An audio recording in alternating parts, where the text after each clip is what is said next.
ఈ రాష్ట్రంలో పారిశ్రామిక అభివృద్ధి కోసం గౌరవ ముఖ్యమంత్రి గారు పారిశ్రామికంగా రాష్ట్రం బాగుపడితే చదువుకున్న యువతకి ఉపాధి అవకాశాలు ఉంటాయి.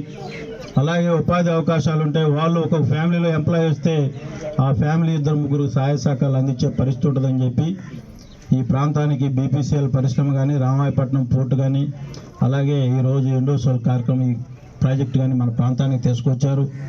మన అందరం కూడా మీలాగే నాకు కూడా, నేను రైతు కుటుంబాల్లో పుట్టాం. రైతు కూలీలు ఉంటారు ప్రతి గ్రామంలో.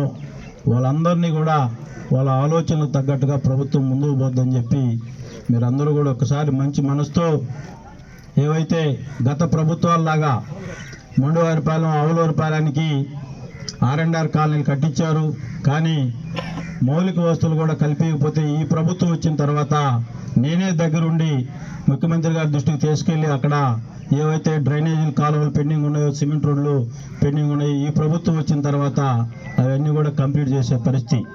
ఇవన్నీ ఎందుకు చెబుతా ఉన్నామంటే ఈ ప్రభుత్వం ఏదైనా ఒక మాట చెబితే దానికి కట్టుబడి ఉండే పరిస్థితి.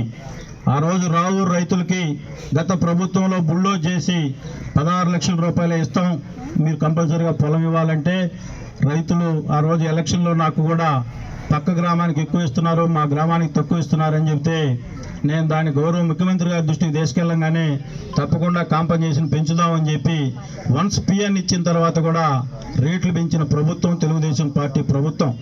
ఎందుకు చెబుతామంటే రైతుల పట్ల చంద్రబాబు నాయుడు గారికి ఉండే అభిప్రాయం అటువంటిది. మీరెవరూ కూడా అపోహలకు గురి కావాల్సిన అవసరం లేదు.